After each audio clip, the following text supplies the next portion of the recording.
Fenghuang Shui Xian. Okay, so I know what you guys are thinking. Shui Xian again. There are so many teas out there to choose from to try. Why are we talking about Shui Xian again? Well, firstly, this particular Shui Xian here doesn't come from Yishan. It doesn't even originate from Fujian province.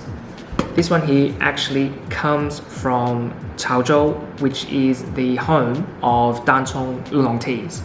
And in fact, the Shui Xian, the Fenghuang Shui Xian varietal is often considered to be the mother of Dancong Oolong teas. So we've been doing this tea subscription, our tea discovery club thing, and we've showcased some banger teas throughout this time. But out of all of them that we've showcased so far, this Fenghuang Shui Xian right here, this is probably my favorite of them all so far. So hailing from Guangdong province in southern China, more specifically the Chao Zhou region, the Fenghuang Dancong teas found their roots in the region towards the end of the Song dynasty.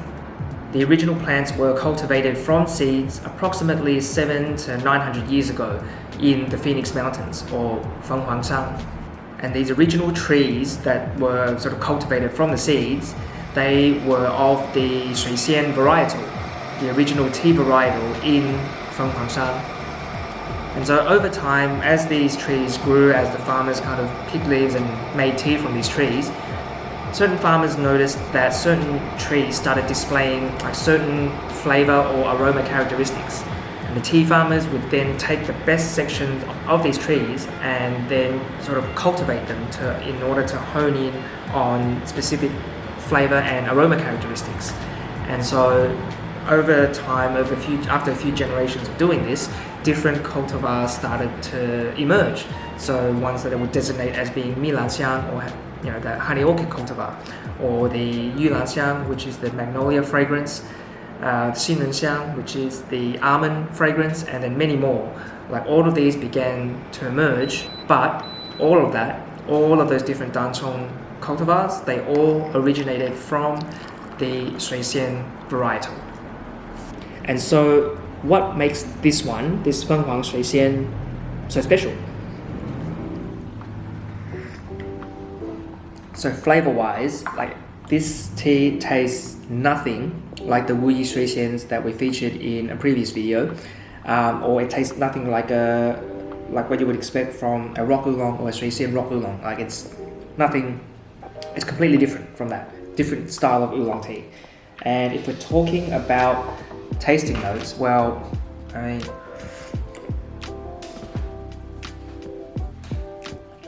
the initial flavor that I'm getting is there's definitely a bit of a fruitiness in there. Like this particular one here, it actually has I can see how it's related to the Dancong Oolongs, because it definitely has. It's definitely reminding me of like a really nice high-grade Milanxiang or honey orchid. Like it's got a little bit of that fruity, slight lychee-like flavor, but also it's got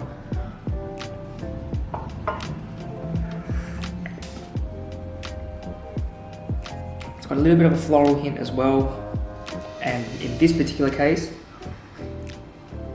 that sort of creamy, milky sort of texture and a slight bitterness as well that's already coming out in this first infusion, which, I mean, for some it can be a little bit much because it is quite strong, but for me, I love that. I love that about Dancong Oolongs, like when it, like that sort of,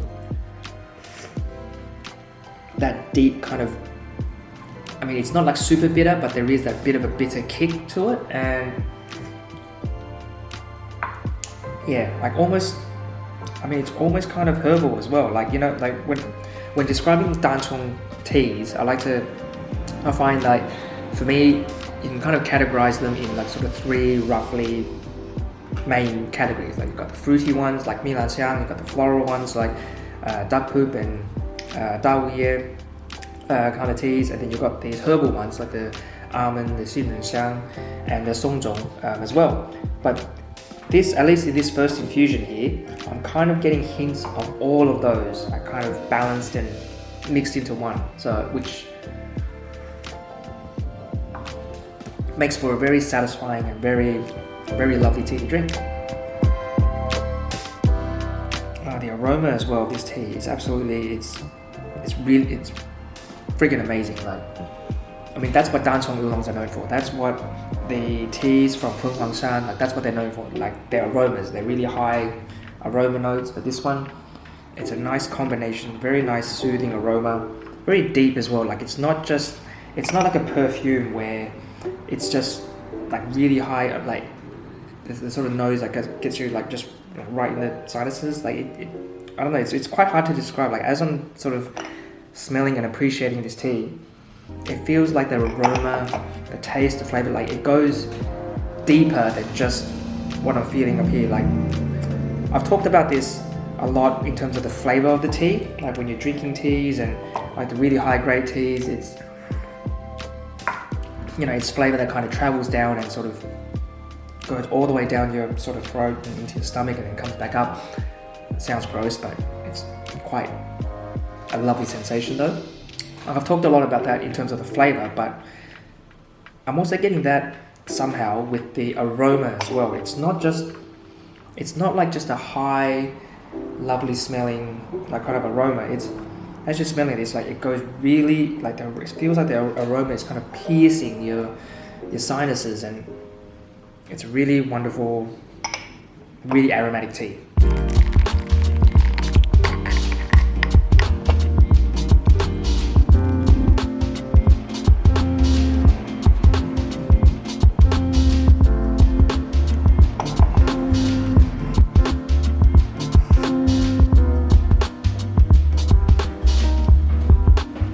You could say that there is some minerality to the flavor as well of this tea, but it's a different kind of minerality when compared to, like, say, a Wu Yi rock tea, like the Shui Xian Wu Yi rock tea. Like that, with a rock tea, you know, I've often described like a key flavor note of Wu Yi rock teas as being that sort of rocky, mineral-like flavor characteristic, like mineral, rocky-like flavor characteristic. And whilst this tea here doesn't have that rocky, mineral-like characteristic, it does have something else that I would probably still characterize as being mineral-like. And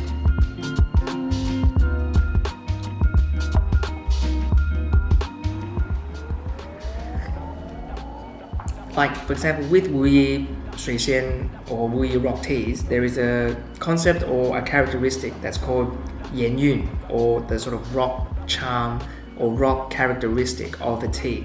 And that is that mineral, rocky, whetstone-like characteristic that I was just talking about. And that is used to sort of determine or evaluate a rock oolong. Now, there's a similar concept when talking about teas from the Phoenix Mountains, like, you know, Dancong Oolongs, and also, you know, the Fenghuang Shui Xian as well, and that concept is called Shan Yun, or the mountain characteristic, or the mountain charm of the tea. And my interpretation of Shan Yun is that it's the essence of the mountain captured within the tea. And this goes beyond surface level, you know, characteristics such as flavor notes, aftertaste, texture, things that you taste. Like, I don't know, there's a feeling that I'm getting also that I'm like, as I'm drinking the tea. It's something that's quite hard to describe. It's a little bit more elusive. It's a kind of sensation, a feeling, if only for a moment, of being transported back to the tranquil surrounds and the sort of peaceful environment of the Phoenix Mountains. And I mean, combine all of these characteristics, like the flavor, aftertaste, aroma, texture of the tea, combined with this elusive sort of feeling, that all of that together is what I would describe as being the Shan Yun of the tea. Now, I know this is all probably sounding a little bit woo-woo, kind of out there, like this guy's had way too much tea and it's like definitely getting to his head, but like, it's something that you need to taste, like, in order to kind of at least try, like, get a sense for what I'm trying to talk about here. But let me try and explain in another way. Like, all right, let me try and illustrate it this way. Let's compare the landscape and terroir of Wuyishan, where the rock oolongs come from, and Fenghuang Shan, where the Dancong Oolongs and this particular, the Fenghuang Shui Xian, where that comes from. This is Wuyishan, and throughout the region are these kind of rocky cliffs that are made of volcanic rock. And as a result, the soil in the region is very mineral rich. Now then you have the tea leaves that are grown around and amongst these cliffs, and as a result, the leaves, as they grow, they absorb all of that mineral goodness from the soil into the leaves. And so if you're familiar with rock oolongs and that mineral-like, rocky-like characteristic that I'm talking about, like, you can sort of see now that I'm showing you pictures of the landscape where the tea is grown, like you can sort of see where that comes from, right? So now, keep that in mind, right? We've got rock oolong, rocky terrain, rocky cliffs, rocky taste in the tea. Now let's look at the Phoenix Mountains. Like, these are the mountain forests of Fenghuang Shan, where Dancong Oolongs and where this Fenghuang Shui Xian are grown. And it's one of the few regions outside of Yunnan to still have ancient tea forests. And well, I mean, as you can see, compared to Wuyishan, it's much more forest-like. Like, where you have these tall tea trees, kind of tea forests that are growing on these high mountain ranges. Keeping all that in mind, the taste of this tea is just really reflective of that. Like the tea forests, the sort of mountain, the tall trees with deep roots that reach deep into the mountain to sort of pull out the nutrients and characteristics from the mountain, and that's what this tea tastes like. Right, so I know some of you out there watching are probably thinking, whatever mate, pull your head out, it's just tea, like what do you want about? And you're right, it is just tea. And it's really extraordinary tea. Like, it's tea that's got great depth, complexity, and it just gives you these sort of elusive kind of feelings when you're drinking the tea, alright? Whether you believe me or not, like, that is what I'm feeling. And like, here's the thing, I think when you're talking about Chinese teas, and when you talk to a lot, like when you talk to a lot of like Chinese tea enthusiasts, right, or scholars or people who are very familiar with Chinese teas, like, they often use very poetic terms to describe the tea, like the shan yu, the yan yu, like all these kind of really sort of esoteric kind of concepts, right, when describing the tea. But I kind of understand, like, after drinking this, like for these kind of like last couple of infusions, like I kind of understand, like I understand why that's done, because I can go on about the flavor of this, right? The flavor, the texture, the aftertaste, the aroma, okay, of the tea, but I don't think it does it fully, it doesn't do the tea justice when I'm just talking about those kind of surface level characteristics, right? I feel like I have to talk about the tea's shan yun, like the mountain characteristic, like how it makes me feel, this kind of calming sensation, whatever that I'm feeling, like all of that. It sounds a little bit more vague, it sounds a little bit more woo-woo and kind of out there, but I feel like without mentioning those elements, it just doesn't fully convey or do this tea justice.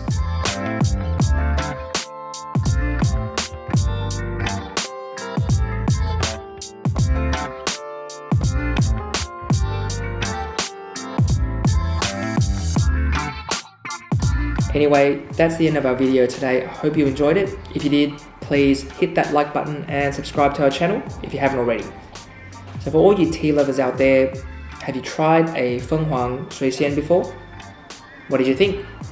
How do you think it compares to other types of Shui Xian that are out there, whether it's the Wuyishan Shui Xian or the ones from southern Fujian? Or how does it compare to other types of Dancong Oolong teas? Let us know in the comments below, and we'll see you guys in the next video. Bye.